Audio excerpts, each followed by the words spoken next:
Students, welcome back to channel SA exam prep. आज हम reasoning का डाइस एंड क्यूब का सेकंड पार्ट करने वाले हैं। फर्स्ट पार्ट में हमने सिर्फ डाइस के बारे में देखा था कि डाइस क्या होता है, कितने टाइप के होते हैं, क्वेश्चन में कौन से डाइस से ज्यादा क्वेश्चन आते हैं।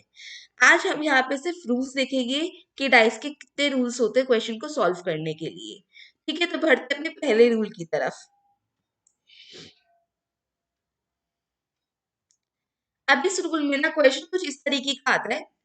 यहाँ पे हमें बताना है अपोजिट ऑफ टू बताना है, opposite of 6, opposite of 5, opposite of 4। ठीक है, ये हमें क्वेश्चन में पूछा गया है, सपोज करो। तो हम इस फिगर के बेसिस पे कि कैसे बताएंगे इसके आंसर्स। तो ये हमारा पहला रूल ही, हम यहाँ से शुरू करते हैं। जब भी हमें कोई क्वेश्चन गिवन होता है जिसमें हमें फिगर्स गिवन होती है, दो डाइस गिवन होते हैं और इसमें कुछ भी कॉमन नहीं है। जैसे कि इस वाले डाइस में देखो, इसमें क्वेश्चन में इसमें क्या लिखा हुआ है, 2 है, 4 है और 5 है। इस वाले डाइस में लिखा हुआ है 1, 6 और 3। ठीक है, यहाँ पे इन दोनों डाइस में कुछ भी कॉमन नहीं है, नो कॉमन नंबर्स, कोई भी कॉमन नंबर्स नहीं है। ठीक है, तो हम इस क्वेश्चन को कैसे करेंगे। जब भी हमारे पास कुछ कॉमन नहीं होता है ना, तो हम क्या करते हैं, जो ऊपर वाला फेस होता है ना और इसके ऊपर वाला फेस, दोनों का अपोजिट कर देते हैं। ठीक है, लेफ्ट फेस इसके लेफ्ट फेस के साथ अपोजिट हो जाएगा और इसका राइट फेस इसके राइट फेस के साथ अपोजिट हो जाएगा। यानी 2 का अपोजिट हो जाएगा यहाँ पर 1, 6 का अपोजिट हो जाएगा 4, 5 का अपोजिट हो जाएगा 3 और 4 का अपोजिट हो जाएगा 6। ठीक है, मतलब जब भी हमें कोई क्वेश्चन गिवन होगा जिसमें कोई भी कॉमन चीज नहीं होती, तो हम डायरेक्ट अपोजिट कर देते हैं। पहले ऊपर वाला फेस इस वाले ऊपर वाले फेस के साथ अपोजिट होगा, इसका लेफ्ट फेस इसके लेफ्ट फेस के साथ अपोजिट होगा, इसका राइट फेस इसके राइट फेस के साथ अपोजिट होगा। तो हम डायरेक्ट इसका आंसर ऐसे ही दे देते हैं। तो ये था हमारा रूल 1। रूल 1 बहुत सिंपल होता है। हमें जस्ट क्या करना है, उनके फेसेस को ध्यान में रखना है। यानी कि कोई भी कॉमन पॉइंट नहीं है तो हम डायरेक्ट उसका आंसर दे देंगे। 2 का 1, 4 का 6 और 5 का 3। ठीक है, एक और मैं आपको दिखाती हूँ, एक क्वेश्चन और देखते हैं। क्वेश्चन मैंने सेम लिखा हुआ है, यहाँ पे हम चेंज कर देते हैं। यहाँ पे 2 है तो यहाँ पे 3 ले लेते हैं, इसे हटा के 3। यहाँ पे ले लिया हमने 1। ठीक है, यहाँ ले लेते हैं 5, यहाँ पर 4 और यहाँ पर 6। सपोज करो ये क्वेश्चन है आपका। ठीक है, तो हम कैसे करेंगे। तो देखो यहाँ पे है 2, 3 और 1। ठीक है, यहाँ पर है 5, 4 और 6 और हमें अपोजिट बताना है 1 का, 2 का, 3 का, 4 का, 5 का और 6 का। ठीक है, तो हम कैसे बताएंगे। तो देखो जब भी कुछ कॉमन है यहाँ पे नहीं, 2 है, 2 3 1 और यहाँ पे 4 5, 5 4 6। ठीक है, कुछ भी कॉमन नहीं है तो हम क्या करेंगे, 2 का अपोजिट कर देंगे 1, सॉरी 5। 2 का अपोजिट करेंगे 5, ये हमारे वाले फेस पे क्या लिखा है 5, तो 2 का अपोजिट हो गया 5। तो 5 का अपोजिट क्या होगा, 2 होगा, है ना, दोनों आपस में एक दूसरे के अपोजिट है। यहाँ पे हम लिखते हैं इसका लेफ्ट फेस, यहाँ के लेफ्ट फेस में क्या लिखा है 3 और यहाँ के लेफ्ट फेस में लिखे है 4। तो 3 का अपोजिट क्या हो गया 4, 3 का अपोजिट हो गया 4। ठीक है, और 4 का अपोजिट हो गया 3। यहाँ आपके राइट फेस में लिखा है 1 और यहाँ के राइट फेस में लिखा है 6, है ना। तो 1 का अपोजिट क्या हो गया, 1 का अपोजिट क्या हो गया 6 और 6 का अपोजिट हो गया 1, है ना, 6 और ये 1। तो ये हमारा क्या होगा, सारे अपोजिट हो जाएंगे आपस में, है ना। तो यही आता है क्वेश्चन में। अगर बाई चांस कभी भी आपका कुछ भी कॉमन नहीं निकले तो पहला पॉइंट इसमें क्या रखना है, नो कॉमन नंबर्स। यहाँ पे कुछ भी कॉमन नहीं होगा, नो कॉमन नंबर्स, कुछ भी कॉमन नहीं होगा। तो हम क्या करेंगे, फेसेस पे ध्यान देंगे। ठीक है, ऊपर वाला फेस ऊपर वाले के इक्वल होगा, अपोजिट होगा। Right face right face right वाले के होगा और लेफ्ट फेस लेफ्ट वाले के होगा। ठीक है, तो हमें इसका बहुत ध्यान रखना है। ये हमारा रूल 1 था। ठीक है, रूल 2 पे चलते हैं हम अपने। तो रूल 2 में क्या बोला गया है हमें, अगर कभी भी एक कॉमन पॉइंट हो, ठीक है, वन कॉमन नंबर हो, तो हमें कैसे करना है। तो अगर कभी भी एक कॉमन नंबर होता है ना, तो हम पहले क्या रखेंगे, पहले डाइस वन में देखते हैं, डाइस वन, ठीक है। तो हम क्या करेंगे, 3, 2 और 4 हमने ऐसे लिख दिया, ठीक है। डाइस टू में देखेंगे 3, ठीक है। अब इसका सीक्वेंस याद रखो, हम चले हैं एंटी क्लॉकवाइज, 3 के बाद 2 लिखा और 2 के बाद 4 लिखा, 4, ठीक है। तो यहाँ पर भी ऐसे लिखेंगे, 3 के बाद लिखेंगे हम 6 और 6 के बाद लिखेंगे 5, 3 के बाद लिखेंगे 6, 6 के बाद लिखेंगे 5, ठीक है। तो हम क्या करते हैं, यहाँ पे 3 कॉमन है तो 3 तो एक साथ हो गए, यहाँ पे जो बचा वो हमारे अपोजिट हो जाएंगे, यानी 2 का अपोजिट 6 और 4 का अपोजिट 5 हो जाएगा। तो अपोजिट ऑफ 2 क्या हो गया 6 और 4 का अपोजिट 5। और तो 3 का अपोजिट क्या हुआ, जो बाकी बचा वाला नंबर यानी 1, 1 ही तो बचा है। 2, 3, 4, 5, 6 हमने यहाँ पे यूज कर लिए, कौन सा नंबर बचा 1, तो वो हो गया 3 के अपोजिट, ठीक है। तो 3 3 अगर साथ में आ रही है तो 2, 6, 4, 5 हमें क्या करना है, एंटी क्लॉकवाइज मूव करना है, कौन सी डायरेक्शन में, एंटी क्लॉकवाइज हमें नंबर्स को लिखना है, ठीक है। अब सपोज करो, जैसे यहाँ तो हमारा 3 ऊपर लिखा था, यहाँ भी 3 ऊपर लिखा था, बट अगर मैं चेंज कर दूं, जैसे मैंने यहाँ पे क्या करा, चेंज कर दिया इस क्वेश्चन को, मैंने यहाँ पे 3 ऊपर था ना, अब मैंने 3 को साइड में कर दिया, तो अब कैसे करना है हमें, फिर डाइस 1 लिखेंगे और डाइस 2 लिखेंगे, ठीक है। तो पहले 3 को एंटी क्लॉकवाइज चलाते हैं, 3 को लिखेंगे हम अपने पहले नंबर पे, 3, फिर एंटी क्लॉकवाइज क्या होगा 2 और फिर आएगा 4, तो 2 और 4 हमने ऐसे लिख दिया। अब इस डाइस में देखो 3 यहाँ पर है, ठीक है, तो हम यहाँ पे लिखेंगे 3 के नीचे 3 और फिर एंटी क्लॉकवाइज चलेंगे, तो उसके बाद आएगा 6, फिर उसके बाद आएगा 5।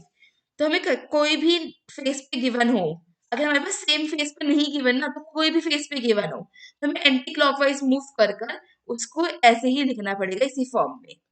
कॉमन वाला कॉमन के नीचे होगा और जो ये बाकी बचे हमें इसे एंटी क्लॉकवाइज लिखना होगा, कौन से डायरेक्शन में, एंटी क्लॉकवाइज।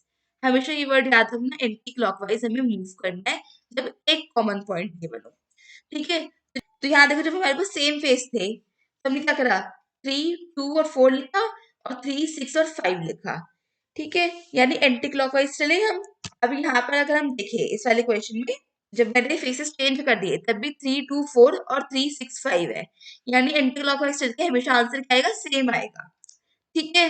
तो हमें इस बात का ध्यान रखना है, जब भी एक कॉमन पॉइंट हो तो हमें एंटी क्लॉकवाइज उस नंबर्स को लिखना है, और जब जीरो कॉमन पॉइंट हो, एक रूल 1 में क्या था, नो कॉमन पॉइंट, यानी एक भी कॉमन पॉइंट नहीं था, तो हमें उनके फेसेस पे ध्यान देना था, ऊपर वाला फेस ऊपर वाले के इक्वल अपोजिट होगा, लेफ्ट फेस लेफ्ट वाले के अपोजिट होगा, राइट फेस राइट फेस के अपोजिट होगा, ठीक है। जब एक कॉमन पॉइंट आया तो हमें क्या करना है, कॉमन वाले पॉइंट को लिखकर एंटी क्लॉकवाइज डायरेक्शन में मूव करना है, तो वो सारे अपोजिट हमें मिल जाएंगे। अब ये था जीरो कॉमन फेस और एक वन कॉमन फेस। अब आएगा, अगर हमें दो कॉमन फेस हो तो क्या करेंगे। अब अगर दो कॉमन फेस हो तो सबसे सिंपल क्वेश्चन होता है दो कॉमन फेस का, क्यों, क्योंकि इसमें डायरेक्ट आंसर हम दे सकते हैं, ठीक है। तो क्या लिखा है, 2 और 1 और 5, डाइस 1 में ये है, ठीक है। अब डाइस 2 में देखो, डाइस 2 में देखो, जो चीज कॉमन है कॉमन के नीचे लिखेंगे, 2 कॉमन है, यहाँ भी 2 कॉमन है, तो 2 को 2 के नीचे लिखा, 1 कॉमन है, यहाँ भी 1 कॉमन है, 1 को 1 के नीचे लिखा। अब क्या बचा, 5, 5 का अपोजिट क्या हो गया, मतलब 5 के साथ क्या लिखा है, 4, तो 5 को 4 के नीचे लिखेंगे, तो 5 और 4 आपस में क्या हो गए, अपोजिट हो गए, ठीक है। बस इसमें एक हमारे पास पॉइंट है कि हमने यहाँ पे कॉमन फेसेस का अपोजिट नहीं बता सकते, कॉमन फेस का अपोजिट नहीं बता सकते। यहाँ पर हम एक बात, यहाँ पर हमारे पास बस यही क्या कहते हैं पॉइंट है कि यहाँ पे हम कॉमन फेस का पॉइंट नहीं बता सकते अपोजिट। ठीक है, हम यहाँ पे 2 का अपोजिट और 1 का अपोजिट यहाँ पे नहीं बता सकते। तब की बात है जब 2 कॉमन नंबर हो। ये रूल कब लगेगा? जब 2 कॉमन नंबर हो। तो हमें सिंपल क्या करना है, कॉमन के नीचे कॉमन रखना है। यानी 2 और 2 कॉमन थे दोनों में, तो हमने एक दूसरे के साथ रख दिया। मतलब 1 कॉमन थे, दूसरे के साथ रख दिया, तो जो बाकी बचे वो आपस में अपोजिट हो जाएंगे। ठीक है, तो ये 2 कॉमन नंबर्स का ये बहुत ही आसान सा रूल था। ठीक है, अभी हमने क्या देखा? 0 कॉमन नंबर, 1 कॉमन नंबर और 2 कॉमन नंबर। अब 3 कॉमन नंबर वाला तो कोई क्वेश्चन आएगा नहीं, क्योंकि तीनों आपस में कॉमन जाएगा तो पूछा ही क्या जाएगा, तो वो कोई क्वेश्चन आता नहीं है। अब एक और क्वेश्चन आता है, एक टाइप का क्वेश्चन और आता है जिसमें हमें एक्सपेंडेड फॉर्म दी गई होती है। ठीक है, क्या होती है? एक्सपेंडेड फॉर्म दी गई होती है। तो इसको देखते हैं हम कैसे करते हैं। जब भी कोई हमें एक्सपेंडेड फॉर्म दी गई होती है ना, तो हमेशा याद रखो, एक्सपेंडेड फॉर्म में ऑल्टरनेट को हम ध्यान देते हैं। किसको ध्यान देते हैं? ऑल्टरनेट नंबर्स को। अब ऑल्टरनेट नंबर्स कैसे? जैसे हमारे पास ये एक्सपेंडेड फॉर्म है, मैं डिफरेंट डिफरेंट कलर को यूज करके आपको बताती हूँ कौन सा किसके अपोजिट होगा। पहला हाइलाइटर यूज करते हैं, तो वैसे यहाँ पे 3, ये जो 3 नंबर होगा ना, ये ऑल्टरनेट प्लेस के अपोजिट होगा। तो 3 का ऑल्टरनेट प्लेस कौन है? 4। तो ये 3 किसके अपोजिट हुआ? 4 के। अब हम यूज करेंगे पिंक, जिसको 1 के लिए। इस बार नंबर का ऑल्टरनेट है 2। 1 का ऑल्टरनेट कौन हो गया? 2। ठीक है, अब क्या होता है, ध्यान रखना, जब भी हमारे पास जो ये बाहर विंग्स टाइप निकले होते हैं ना, जब भी बाहर कोई ऐसे नंबर्स लिखने होते हैं ना, वो आपस में हमेशा ऑल्टरनेटिव होते हैं।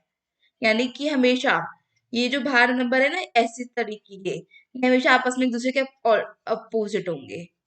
ठीक है, यहाँ पे मैंने सारे ऑल्टरनेट को कलर कर दिया। हमेशा क्या करना है, ऑल्टरनेट नंबर अपोजिट नंबर होंगे। ऐसे नंबर होंगे, अपोजिट नंबर होंगे, हमेशा अपोजिट नंबर। ठीक है, यानी 3 का ऑल्टरनेट कौन है? 4, तो 3 और 4 आपस में अपोजिट हो गए। 1 का ऑल्टरनेट कौन है? 2, तो 1 और 2 आपस में अपोजिट हो गए। 6 का ऑल्टरनेट कौन है? 5, तो 6 और 5 आपस में अपोजिट हो गए। तो हमेशा याद रखना, जब भी एक्सपेंडेड फॉर्म हमें गिवन होगी ना, तो हमेशा ऑल्टरनेट नंबर क्या होंगे? अपोजिट नंबर होंगे। जैसे एक प्रीवियस क्वेश्चन देखते हैं हम। जैसे हमारे पास एक ऑल्टरनेट प्लेस गिवन थी, एक ऐसे चार्ट गिवन था हमें। ठीक है, मैं यहाँ पे आपको ड्रॉ करके दिखा देती हूँ।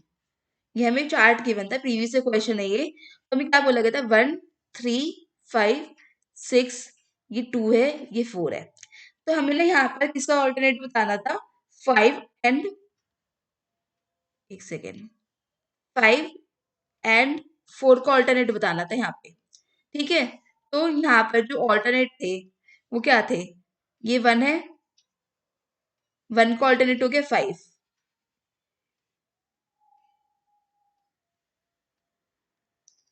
ये 2 है, 2 का ऑल्टरनेट हो गया 4, ये 3 है, और इसका ऑल्टरनेट हो गया 6।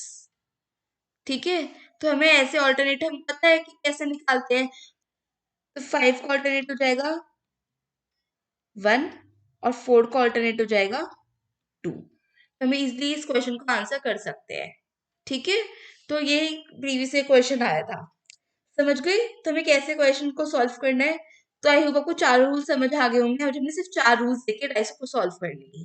पहला रूल था नो कॉमन पॉइंट। जब हमारे पास कोई भी कॉमन पॉइंट नहीं होता, तो हम क्या करते हैं, उनके फेसेस पे ध्यान देते हैं। यानी पहला वाला फेस पहले वाले के इक्वल होगा, लेफ्ट वाला फेस लेफ्ट वाले के अपोजिट होगा, और राइट वाला फेस राइट वाले के अपोजिट होगा। ठीक है, जब भी एक कॉमन पॉइंट होता है, तो हम क्या करते हैं, उस कॉमन पॉइंट को लिखने के बाद एंटी क्लॉकवाइज हमें मूव करना है, और उस उनके एंटी क्लॉकवाइज नंबर जब हम लिखेंगे, तो जो जिसके नीचे आएगा वो उसका अपोजिट होगा। ठीक है, रूल 3 में क्या था? 2 कॉमन पॉइंट थे, इसमें भी सेम है। हमें 2 कॉमन पॉइंट के नीचे उन दोनों ही कॉमन पॉइंट को लिखना है, और जो बाकी बचे 2 नंबर है, वो दोनों आपस में अपोजिट हो गए। ठीक है, अब यहाँ पे देखो, फोर्थ रूल था, जब एक्सपेंडेड फॉर्म में गिवन होता है कोई भी डाइस, तो जो ऑल्टरनेटिव ऑल्टरनेट प्लेस होते हैं ना, वो आपस में अपोजिट होते हैं, लाइक 3 का अपोजिट 4 हो गया, 1 का अपोजिट 2 हो गया, 5 का अपोजिट 6 हो गया, ऐसा ये ऐसे अपोजिट होते हैं। तो आई होप आपको क्लियर हो गए होंगे सारे रूल्स। अगर आपको सारे रूल्स अच्छे लगे हो तो प्लीज इस वीडियो को लाइक करना, शेयर करना और कमेंट करके बताना आपको कैसे लगे, और अपने सारे दोस्तों को शेयर कर देना, क्योंकि अभी हमने सिर्फ डाइस का सेकंड पार्ट है आज हमारा। अभी पूरी प्लेलिस्ट आने में हम प्रीवियस क्वेश्चन भी बहुत अच्छे से कराने वाले हैं। तो मिलते हैं नेक्स्ट वीडियो में। Thank you so much for watching, bye.